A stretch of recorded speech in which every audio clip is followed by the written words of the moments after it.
నిన్న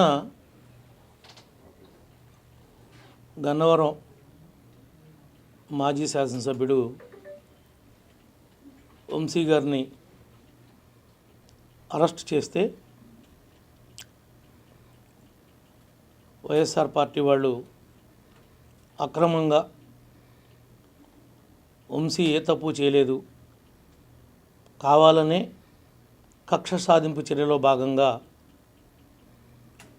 వంశీని అరెస్ట్ చేశారు అని మాట్లాడుతున్నారు. అంటే వంశీ ఏ తప్పు చేయకోకుండానే తెలుగుదేశం పార్టీ గన్నవరం కార్యాలయం తగలబడిందా, ధ్వంసమైందా, లేదంటే మాకు మేమే పెట్టుకుని వంశీ మీద నెట్టడం జరిగిందా? ఈ విషయాలన్నీ ఆ రోజున మీరు అధికారంలో ఉన్నప్పుడు మీ అధికారాన్ని అడ్డం పెట్టుకుని తప్పించుకోవడానికి ప్రయత్నం చేశారు. మీకు అలవాటు, ముఖ్యంగా వైఎస్ఆర్ పార్టీ నాయకులకి, కార్యకర్తలకి, వాళ్ళ మాజీ శాసనసభ్యులకి, ఇప్పుడున్న శాసనసభ్యులకి, ఇప్పుడున్నటువంటి రాష్ట్ర అధ్యక్షుడికి ఆయన స్కూల్లో నేర్చుకున్నటువంటి విద్యలే ఇవన్నీ. మీకు అక్రమ కేసులు పెట్టడం, ప్రతిపక్ష పార్టీ వాళ్ళని హౌస్ అరెస్ట్ చేయటం, బయటికి రానికపోవటం, అవసరమైతే ఎన్కౌంటర్ చేస్తాను అని చెప్పి చింతపల్లి ఫారెస్ట్లోకి తీసుకెళ్ళటం, ఇలా బెదిరించటం, కొంతమందిని భూమి మీద లేకుండా చేయటం మీకు సాధ్యపడింది. మా మాజీ స్పీకర్ కోడెల శివప్రసాద్ గారు ఆత్మహత్య చేసుకునేలాగా ఆయన్ని ప్రేరేపించింది మీరు కాదా? ఆ పరిస్థితికి ఆయన రావడానికి, ఆయన భూమి మీద లేకపోవటానికి కారణం మీ వైఎస్ఆర్ పార్టీ, జగన్మోహన్ రెడ్డి ప్రభుత్వం కాదా అని అడుగుతున్నాం. ఆ రోజున మాకు జరిగితే ఒకటి, ఈ రోజున చేసిన నేరానికి, చేసినటువంటి తప్పుకి ఈ రోజున వంశీని పెట్టారు. రేపొద్దున కొడాల నానిని పెడతారు, ఎల్లుండి ఇంకొకరిని పెడతారు, అవటాలను ఇంకొకరిని పెడతారు. ఈ చట్టాన్ని అమలు చేసే క్రమంలో కొద్దిగా టైం డిలే కావచ్చేమో, కానీ నేరం చేసిన వాడు చట్టం ముందు తప్పించుకోవటానికి వీల్లేదు. ప్రతి వాడిని తీసుకుని వచ్చి వాళ్ళు చేసినటువంటి నేరాల్ని రుజువు చేసి కటకటాల పంపటం జరుగుతుందని చెప్పి కూడా ఈ సందర్భంగా మీ అందరికి కూడా తెలియజేస్తా ఉన్నాం. నిన్నేదో పెద్ద పోటుగాళ్ళలాగా అంబటి రాంబాబు, మీకు తెలుసు కదా రాంబాబు అంటే అంబటి, రాత్రిపూటేమో ఆయన కామబాబు, పగలపూటేమో రాంబాబు. ఈయన చెప్తున్నాడు నీతి కౌరులు మహాత్మా గాంధీ దగ్గర నేర్చుకుని వచ్చినట్లుగా. డీజీపీ గారు ఆఫీస్కి వెళ్ళాడట, ఈ పుడింగ్ వస్తున్నాడని డీజీపీ గారు అక్కడ ఇంటర్వ్యూ ఇవ్వలేదట. ఈయనకు ఒక శాసనసభ్యుడు కూడా కాదు, నువ్వు మాజీ మంత్రి అయితే అయ్యి ఉండొచ్చేమో.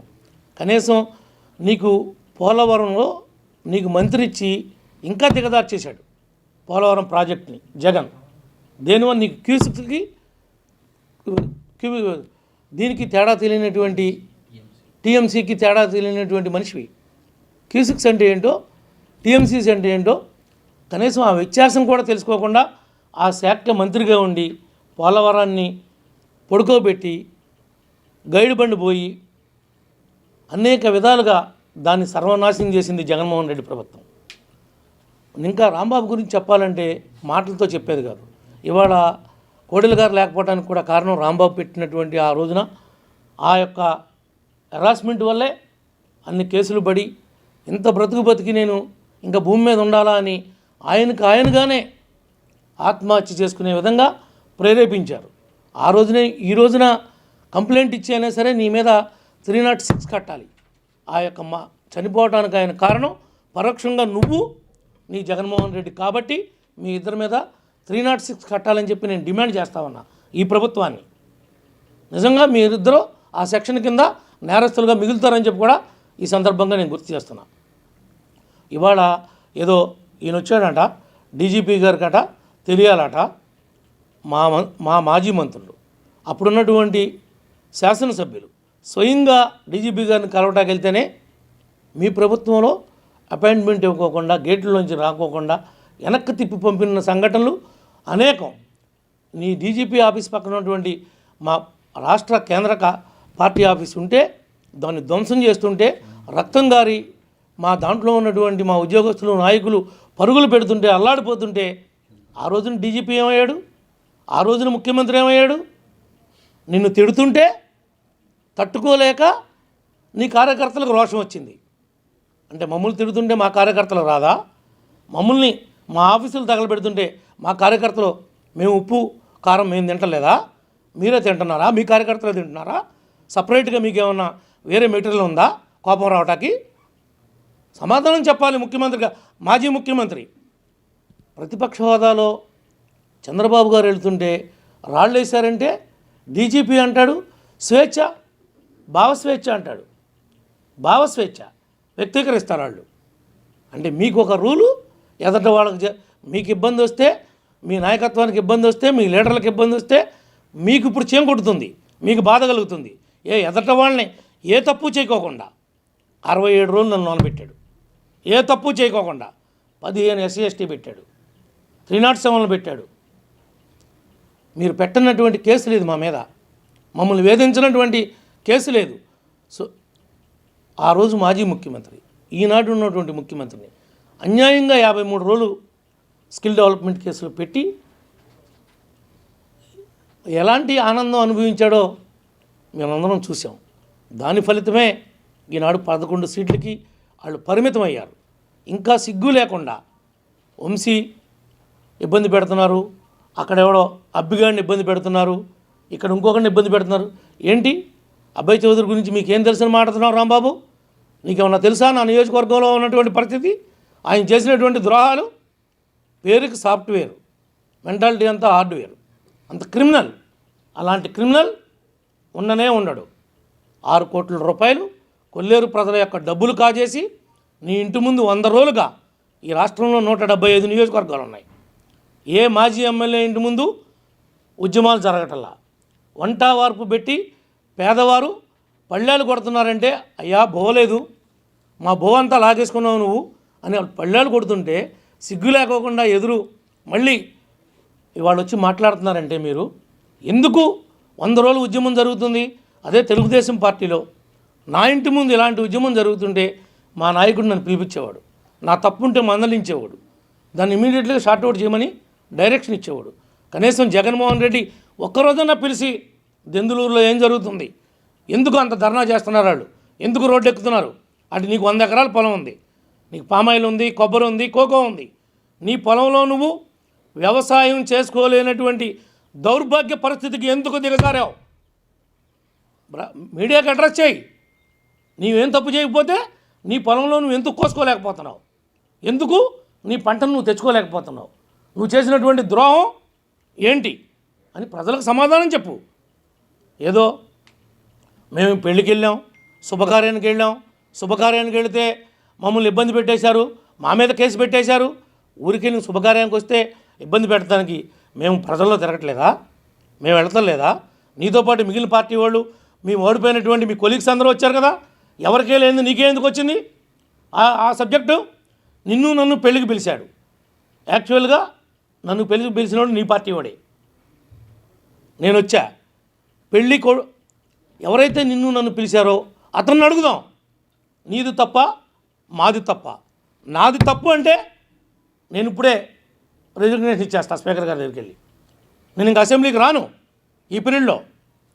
నీది తప్పు అంటే నువ్వేం సమాధానం చెప్తావు? పైపెచ్చు గుడివాడ ఎమ్మెల్యే గారు వచ్చాడు, వెనుగళ్ళ రాము గారు, హైదరాబాద్లో ఆనందరావు గారు, అమలాపురం ఎమ్మెల్యే గారు వచ్చాడు, వాళ్ళందరూ కూడా అక్కడ ఉన్నారు.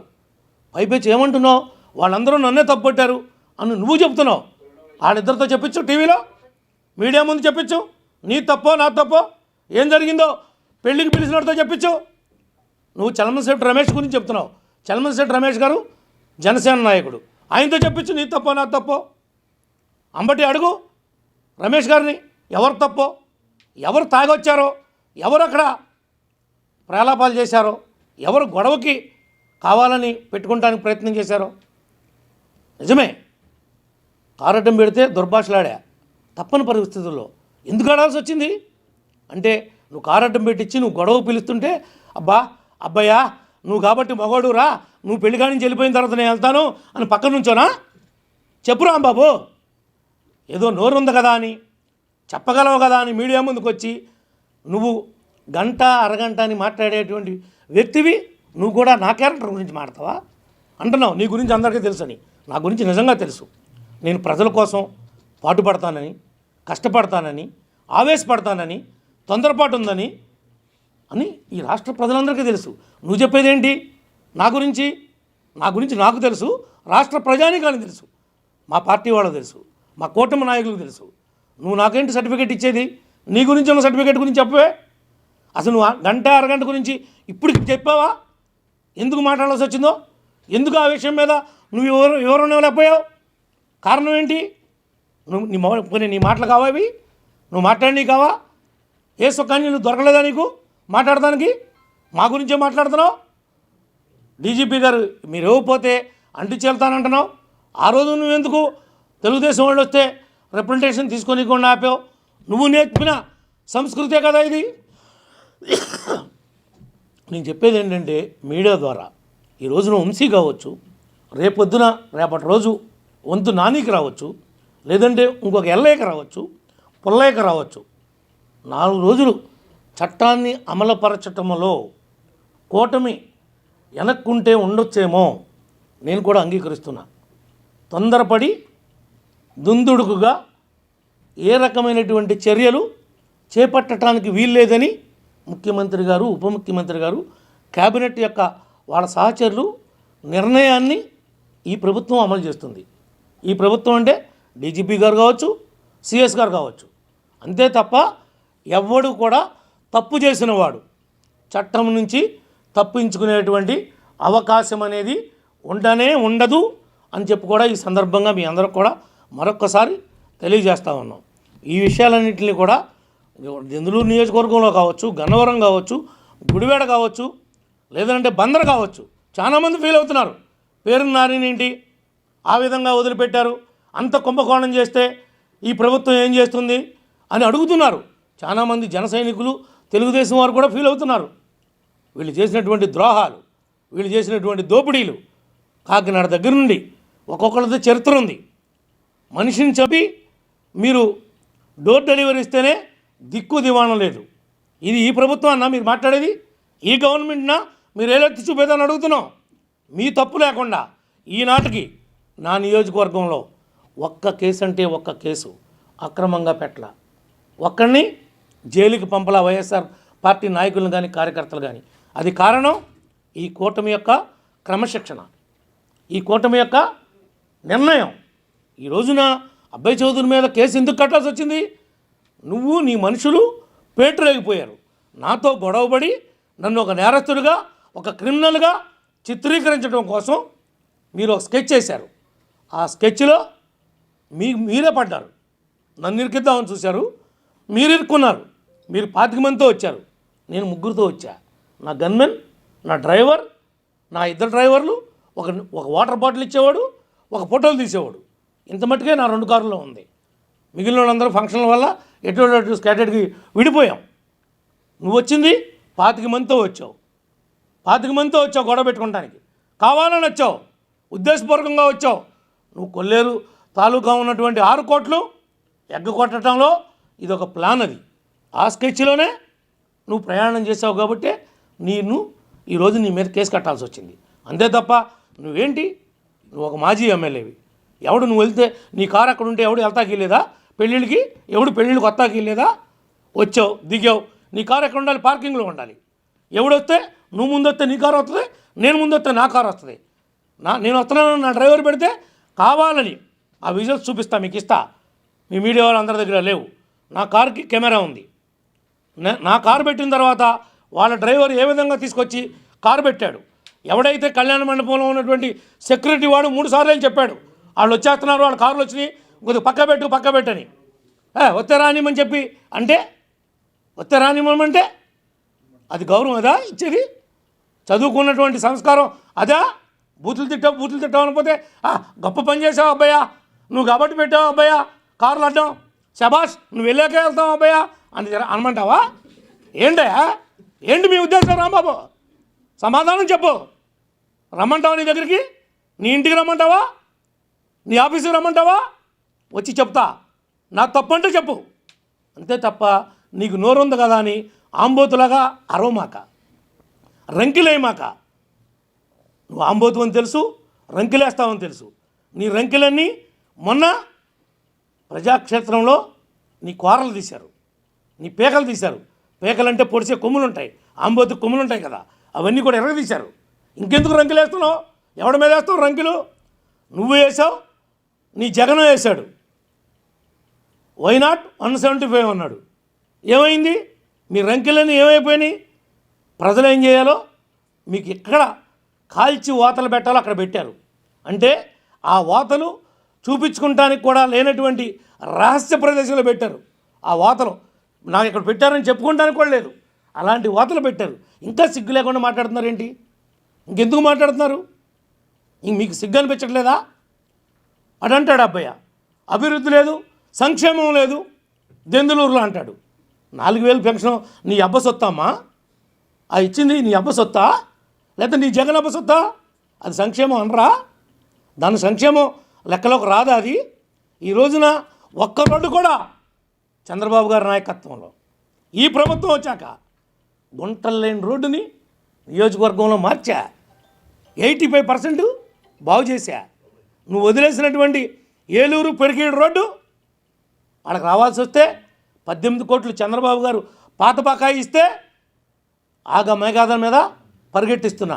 ఉగాది నాటికి రోడ్డుని ప్రారంభోత్సవం చేస్తా. బలివే బ్రిడ్జి వదిలిపెట్టి వెళ్తే ఆ రోజు నేనున్నప్పుడు శాంక్షన్ తెచ్చా. ఎట్టకేలకి 5 ఏళ్ళు కట్టగా ఊరినే స్లాబ్లు వేసావు. అక్కడ రేపు శివరాత్రికి ఘాటులు లేవు. నేను వచ్చా కట్టించా, నేను రోడ్డు వేసా. రా రేపు బలివేకి వచ్చి చూడు, నీకు కళ్ళుంటే ఏం అభివృద్ధి జరుగుతుందో గర్వపడు. నియోజకవర్గం ఇంత బాగుపడుతుందని. ఏలూరు రామసింగవరం వయ్యా బాదరాల రోడ్డు 3 కోట్లు ఇచ్చా. మొండూరు మేదనరావుపాలు 3 కోట్లు ఇచ్చా.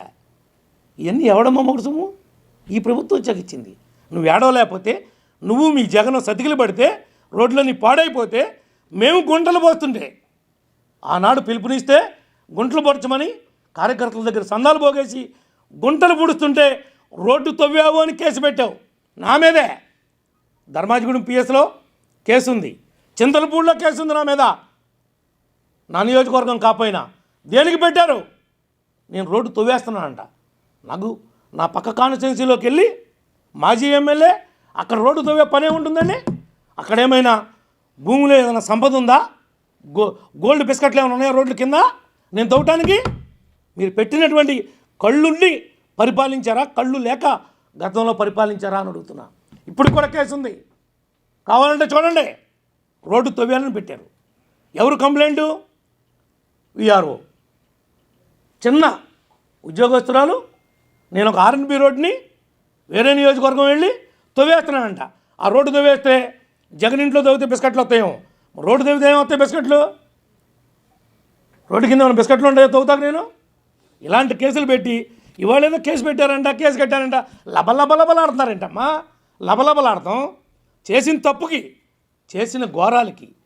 ఇంట్లో ఉన్నటువంటి ఆడపిల్లల్ని రోడ్డు మీద మాట్లాడినందుకు మీ కేసే పెట్టారంటున్నావు. చట్టం ఒప్పుకోదు, డెమోక్రసీ సిస్టంలో ఉన్నాం కాబట్టి. కానీ వంశీగారి నాలుగు ఎదరగ లాగి కోసేయాలి. నాలుగిట్ట లాగి అక్కడ కోసేయాలి. అప్పుడు కానీ పనిష్మెంట్ సరిపోదు. ఒక్క కేసే అంటారేంటి? ఎలాంటి మాటలు మాట్లాడారు, ఎలాంటి అవహేళన చేశారు, ఎలా వికటంగా నవ్వుకున్నారు? ఆ అసెంబ్లీలో విజువల్స్ చూపించండి అయ్యా. ఎలా నవ్వుకున్నాడు జగను? వీళ్ళు మాట్లాడుతుంటే వాళ్ళు నవ్వుకున్నారు. ఈ మిగిలిన వాళ్ళందరూ కూడా మంది బలం ఉంది కదా అని పేటరేగిపోయి విచ్చలవిడిగా చేసి ఇవాళ ఏదో మాట్లాడుతున్నాడు. వీళ్ళందరూ మాట్లాడుతున్నారు. జగన్ ఎందుకు పోయాడు బెంగళూరు? వంశీ దగ్గరికి రావచ్చుగా, జైలుకి వెళ్ళొచ్చుగా. ఒక దాంట్లో పుట్టి ఇంకో దాంట్లోకి వచ్చాడు కదా వాడు. నీ గూడికిం చేశాడు కదా, నువ్వు తిట్టించావు కదా వాడితో. ఇవాళ వాడు జైలుకి వెళ్ళాడంటే కారణం ఎవడో? జగనే. జగన్ డైరెక్షన్తోనే తిట్టాడు, జగనే ప్రోత్సహించాడు. ఇవాళ పనిష్మెంట్ అనుభవిస్తుంది ఎవడు? ఆ రోజు ఏదో నోరు ఉంది కదా అని, మీడియా వాళ్ళు కెమెరాలు పెట్టారు కదా అని మైకులు చూసి రెచ్చిపోతే పనిష్మెంట్ ఉంటుంది, ఉండకుండా ఉండదు. తప్పు చేస్తే, తప్పు చేయనివాడు చాలామంది ఉన్నారు. అందరి జోలికి వెళ్ళరా? ఎందుకని వెళ్తలా? నేను కూడా గతంలో జగన్ గురించి మాట్లాడాను కాబట్టి ఫస్ట్ నన్ను తీసుకుని 67 లోనికి వేశాడు. నన్ను ఎందుకు వేశాడు? కేవలం నువ్వు, నీ బాబు, నీ తాత, నీ చరిత్ర ఇది రక్త చరిత్ర అన్నా. ఇప్పటికే అంటున్నా, వాస్తవమే అన్నా. నేను సొంత బాబాయినే చంపాడు. సొంత బాబాయే ఎలా చనిపోయాడో తెలియలేదని విజయసాయిరెడ్డి ఆశ్చర్యపోయాడని ఇప్పుడు చెప్తున్నాడు కదా బయటకు వచ్చాక. ఆశ్చర్యం కలిగింది నాకని. మంటరావు అప్పుడు కలగలా వీళ్ళెవరికి. అప్పుడు కప్పెట్టారు, భూస్థాపితం చేశారు. ఎవరికైనా తప్పు చేసినోడు చట్టం ముందు తప్పించుకోలేడు. తాత్కాలికంగా తప్పించుకోవచ్చేమో అధికార బలంతో తప్ప మరి ఇంకొకటి కాదు. ఇంకేమైనా మీకేమైనా? కోడెల గారి కేసు గురించి చెప్తున్నారు. అదేంటది 306 ఇప్పుడు కేసు ఇన్వెస్టిగేట్ చేయమన్నారు. నేను తప్పనిసరిగా కంప్లైంట్ ఇస్తాను. దీనికి కారణం ఆ రోజున ఈ అంబటి రాంబాబు, ఈ జగన్మోహన్ రెడ్డి, అప్పుడున్నటువంటి అధికారులే బాధ్యత వహించాలి. ఆయన మాజీ హోమ్ మినిస్టరు, స్పీకర్ చేశాడు, గౌరవప్రదమైనటువంటి పదవులు చేశాడు, ఇంకా వేరే శాఖలు కూడా చేశాడు.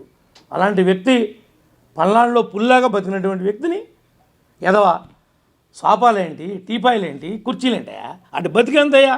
1000 సెట్లు కావాలంటే కొనిస్తా. కోడలు తెచ్చుకోగలరా? 1000 సెట్లు కొనిస్తా కావాలంటే. ఎవరికన్నా చారిటీ ఉంది నా దగ్గర, నేను కొనిపెట్టగలుగుతా. కోడలు తేగలుగుతామా? తప్పనిసరిగా మాట్లాడతాం. మా పార్టీ అధ్యక్షుల వారి దృష్టికి కూడా తీసుకెళ్తాం, ముఖ్యమంత్రి గారి దృష్టికి కూడా తీసుకెళ్తాం. వాళ్ళ మీద 306 సెక్షన్ వస్తుంది. ఎందుకంటే ఆత్మహత్య చేసుకునే విధంగా ప్రేరేపించబడినటువంటి ఆత్మహత్యది. ఆయన ఆత్మహత్య చేసుకుంటానికి కారణం గత పాలకులు అంటే ఎవరైతే అలాంటి సిచ్యువేషన్ని క్రియేట్ చేసి ఆయన మానసికంగా ఇంకా నేను బ్రతకూడదు అని నిర్ణయించుకుంటానికి విధంగా థ్రెటనింగ్ చేశారో, ఆ థ్రెటనింగ్ చేసినటువంటి వాళ్ళందరూ ఈ సోకాల్డ్ అంబటి రాంబాబుతో సహా వీళ్ళంతా ముద్దాయిలే అవుతారని చెప్పి నేను ఈ సందర్భంగా మీ దృష్టికి తీసుకొస్తా ఉన్నా. ఇది గవర్నమెంట్ దృష్టికి, అందరి దృష్టికి కూడా, పార్టీ దృష్టికి కూడా తీసుకెళ్తాం. అదే చెప్తున్నాను కదా, ఆ జగన్ బెంగళూరు వెళ్ళిపోవడానికి ఎలా చూస్తారు అంటే అలాగే చూస్తారు. జగన్ ఎప్పుడు ఆ రకంగానే ఉంటాడు. జగన్ అనేవాడు ఎలాంటి వాడో రాష్ట్ర ప్రజలు చెప్పారు. కృష్ణ, రాష్ట్ర ప్రజలు జగన్ అనేవాడు ఎటువంటి వాడో చెప్పాడు. నువ్వు నేను చెప్పద్దు. ఇంకా చెప్పినా జగన్ గురించి ఎంత మాట్లాడుకున్నా ఏమాత్రం ఉపయోగం లేనటువంటి మాటలే. ఎందుకనంటే సర్వనాశనం చేశాడు. రాజధాని లేని రాష్ట్రంగా ప్రాజెక్టుని పాడు చేసి ఈ రోజున పోలవరం నీళ్లు మన నెత్తి మీద రావాల్సినటువంటి పరిస్థితుల్లో పోలవరాన్ని పడకేపించి 3 రాజధానులు 3 ముక్కలాట పెట్టి ఎవడకాడు అంటాడు. ఒకడు ఇసుకతో శత్రాన్ని అంటాడు. ఎక్కడుంది దెందులూరులో ఇసుక? ఒక్క ట్రాక్టర్ అమ్మొచ్చా? అమ్మితే చంద్రబాబు గారు ఒప్పుకుంటాడా? పవన్ కళ్యాణ్ గారు ఒప్పుకుంటాడా? ఇసుకతో చేస్తున్నారంటారేంటి? ఎవడు తోచేస్తున్నాడు? పోనీ అమ్ముతున్నారా? ఎక్కడన్నా బ్లాక్ మార్కెట్ ఉందా? ఎవరు ట్రాక్టర్ ఆడేసుకెళ్ళి కొట్టుకొచ్చుకోమని చెప్పి ప్రభుత్వం యొక్క ఉత్తర్వులు, ముఖ్యమంత్రి గారి యొక్క ఆదేశాలు ఎక్కడన్నా ఉల్లంఘన జరుగుతుందా అని అడుగుతున్నా. ఈ మాట ఎందుకన్నానంటే వాడు మిడిమిడి జ్ఞానం కలిగినాడు. ఆ పిల్ల కుక్క అబ్బిగాడు మాట్లాడుతున్నాడు. ఇసుక అక్రమంగా జరుగుతుంది. ముందంట డోర్ డెలివరీ అంట, వాట్సాప్లో పెడితే వస్తుందంట. నువ్వు తాగొచ్చావు ఫంక్షన్కి అన్నాడు. ఎస్, నేను తాగుతా, నా హక్కు అది. గవర్నమెంట్ ఇచ్చింది రైట్ తాగమని. కానీ పబ్లిక్ ప్లేస్లో తాగను, ప్రైవేట్ ఫంక్షన్కి వచ్చేటప్పుడు తాగను. నువ్వు నన్ను కాక్టైల్ పార్టీ ఉందని రమ్మని కూర్చోమన్నా జస్ట్ ఒక చిప్పు వాళ్ళ యొక్క సాటిస్ఫాక్షన్ కోసం వేసి నా దారి నేను వెళ్ళిపోతా. నా ఇంట్లో నేను తాగుతా, నా హక్కు ఉంది. నిన్ను చూస్తే తాగి పెళ్ళికి వచ్చామన్నాడు. పెళ్ళి కూతురు కానీ పెళ్లి కొడుకుతో కానీ ఇద్దరితో మాట్లాడా. నన్ను పిలిచినటువంటి వాళ్ళ తండ్రితో మాట్లాడా, రమేష్ గారితో మాట్లాడా, 2 ఎమ్మెల్యేలతో మాట్లాడా. నేను తాగానని వాళ్ళు చెప్పమనండి. నువ్వు చెప్తున్నావుగా, పోనీ నీతో మాట్లాడలేదుగా నేను తాగానని నువ్వు చెప్పటానికి. నువ్వు నన్ను చూసి వెనక పారిపోయావు కదా కారు చాటుకి, నన్ను చూసి కారు చాటుకు పారిపోయావు కదా, నువ్వు నా ఎదురు పడలేదు కదా, ఎందుకు మాట్లాడుతున్నావు? నువ్వు తాగవా? ఏమ్మా నీకు అలవాట్లేదా? మీ అమ్మటి రాంబాబుకి అలవాట్లేదా? మీరంతా ఏంటి రాత్రిపూటలు చేసేది? నాకున్న అలవాటు నేను చెప్తా. ఎస్, నాకుందని చెప్తా. తప్పే ఉంది? చట్ట ప్రకారం ఎన్టీ రామారావు గారు ఉన్నప్పుడు బ్యాన్ ఉంది, అప్పుడు చెప్తే లోన్ వేసేవాళ్ళు. ఇప్పుడు బ్యాన్ లేదుగా, ఇప్పుడేం బ్యాన్ లేదు కదా ఏపీలో ముందు తాగకూడదని. తాగి వచ్చాడు పెళ్ళికి, ఎవరిని అల్లరి చేద్దాం అనుకుంటున్నావు? నీకు తాగుడు అలవాటు లేదా? పోనీ రాట్నాలమ్మ అమ్మవారు అక్కడ ఉందిగా, అక్కడ సాయిబాబా గుడికి పెట్టి ఒక ఉండి పెట్టి నువ్వు నీ బాబు డబ్బులు తీసుకున్నారుగా, ఆ ఉండి డబ్బులు కొట్టేసి నువ్వేగా. పోనీ ఆ ఉండిలో డబ్బులు తీసి ఈ మంచి పని చేసావని చెప్పండి.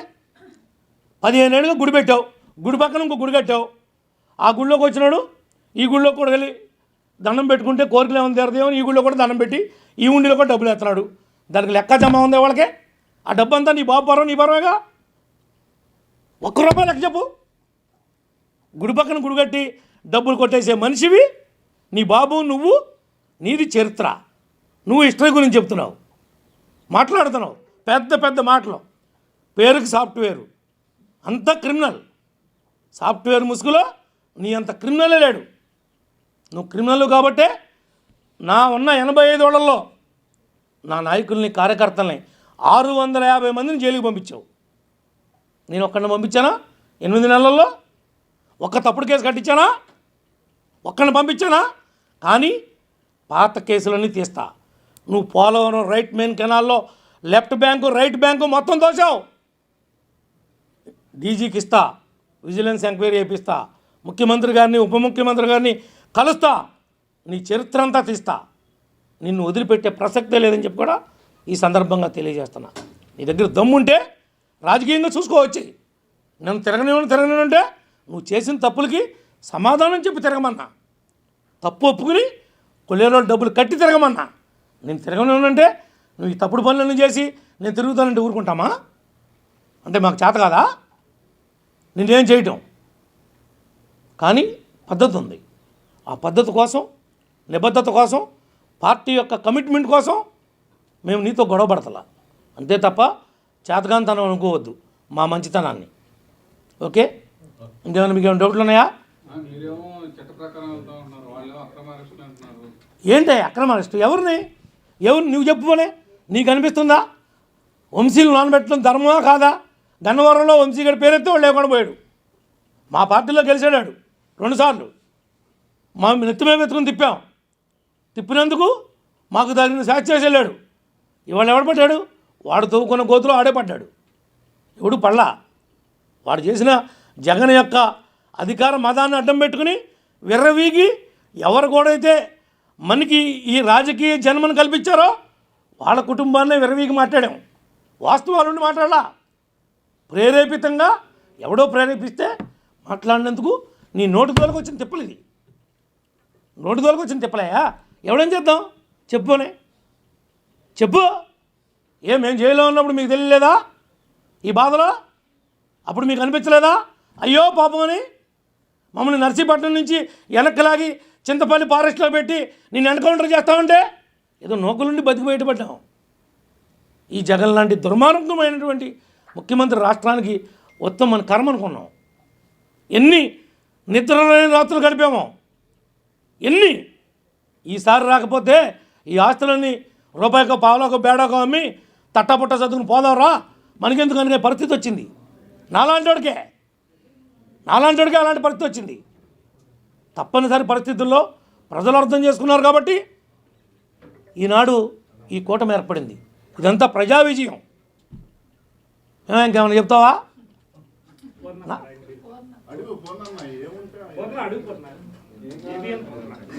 అడగమను.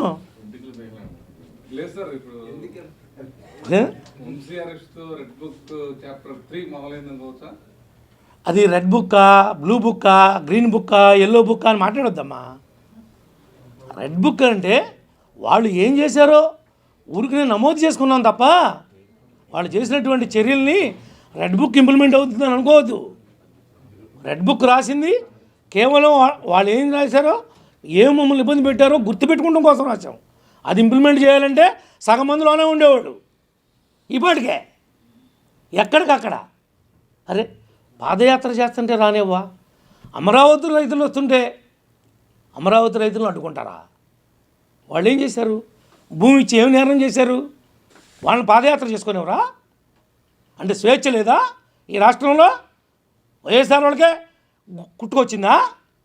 ఎక్కడికక్కడ ఫ్లెక్స్లు కట్టడం, వాళ్ళు రాకోకుండా అడ్డుకుంటాం, దాడులు చేయటం, ఎక్కడైనా ఉందా సంస్కారం? ఈ సంస్కారం అంతా నేర్పింది ఎవరు ఈ రాష్ట్రానికి? జగన్మోహన్ రెడ్డి అన్న కంపెనీయా కాదా? ఇలాంటి సంస్కారం డీజీపీ కలవలేదంటే ఎందుకు కలుస్తాడా డీజీపీ? ఏంటి నువ్వేమన్నా పుడింగివా? నువ్వు ఓడిపోయిన మాజీ ఎమ్మెల్యేవి ఏమంటా? ఓడగొట్టిన నాగలదుంప. నాగలదుంప అంటే ఇప్పుడు విన్నారా మీరు? నాగలంటే ఇట్లా దుంపుండి దాన్ని చెక్కి పాత రోజులు అంటే ఇప్పుడు కూడా పైపాటి చేసేటప్పుడు ఉంటాయి. ఇనుప నాగలు వచ్చేసినాయి, టెక్నాలజీ మారిపోయింది కదా. ఆ దుంపనే ఆ మేడ్ అంటారు. ఆ మేడికి దిగేస్తారనమాట. ఆ మేడి నుంచి దీన్ని ఓడగొట్టిన తర్వాత ఇది ఇక్కడే ఉంటుంది, కొత్త కొత్త కొత్త దుంపతో కొడితే ఇంక దీన్ని ఎవడు పట్టించుకుంటాడు? ఆ బాపతే అమ్మటి బాపతే ఏంటంటే అదే బాపతే ఓడగొట్టిన నాగల దుంప. నేను ఎవడు లెక్క చేస్తాడు? ఆ టీవీల ముందు బావు బావు బావు అన్నప్పుడు నువ్వు ఏం ఉపయోగం? ప్రజలు నిన్ను గౌరవించినప్పుడు, నీకు ప్రజాక్షేత్రంలో ప్రజలు నీ గౌరవాన్ని తీసినప్పుడు నువ్వు ఎన్ని మాట్లాడినా ఉపయోగం ఏంటి రా బాబు అని అడుగుతున్నా. నువ్వు సుఖానంతోనో పొగానంతోనో ఏదో మాట్లాడుకోవాలి. ఇవన్నీ ఇప్పుడు ఎందుకు? నీకు ఇంకా నీకు ఫ్రీ టైం ఇది, ఎంజాయ్ అంతే తప్ప మా గురించి మాట్లాడతావా? నీ గురించి అందరికీ తెలుసు అంటావా? ఏంటి నా గురించి తెలుసు చెప్పు, చెప్పు. ఉంటే బయటట్టు, నాదంతా తెలిసిన పుస్తకం, నేనేం దాచుకోను. మీరు ఇప్పుడు ఏమన్నా అడిగితే కూడా చెప్తా, ఇంకా కావాలంటే. మీకు తెలియని ఇన్ఫర్మేషను మీరు అడగలేని ఉంటే కూడా అడగండి, వాటికి కూడా ఆన్సర్ చేస్తా. నేనేం భయపడినా. సార్ మీరు చెప్పే వ్యక్తి పగలు మాట్లాడతాడా, రాత్రి మాట్లాడతాడా, ఎంతసేపు మాట్లాడతాడా? అవన్నీ ఆయన అడగాలి. అంత కావాలంటే ఆయన సెల్ ఫోన్ తీసుకోవాలి, ఆయనతో మాట్లాడుకోవాలి, ఆయన అడగాలి తప్ప రాంబాబు గురించి నేను చెప్పాను తప్ప నేను రాంబాబు నా ఫ్రెండ్ అని చెప్పలేదు కదా. ఆయన పగలు మాట్లాడతాడా రాంబాబు, రాత్రి మాట్లాడతాడా, ఏ టైంలో మాట్లాడతాడు, ఎంతసేపు మాట్లాడతాడు, ఏ ఏ వ్యక్తులతో మాట్లాడతాడు, ఇదేంటండి? ఆయన పర్సనల్ ఇన్ఫర్మేషన్ నన్ను అడుగుతారు, నాకు ఎలా తెలుస్తుంది? మీరు ఆయన్నే అడగండి ఆ మాట. మీకు ఎంతమంది ఫ్రెండ్స్ ఉన్నారు రాంబాబు గారు, ఎవరెవరికి ఏ టైం ఎప్పుడు ఇచ్చారు, అయినా ఆయనతో డిస్కస్ చేయండి. ఓకే.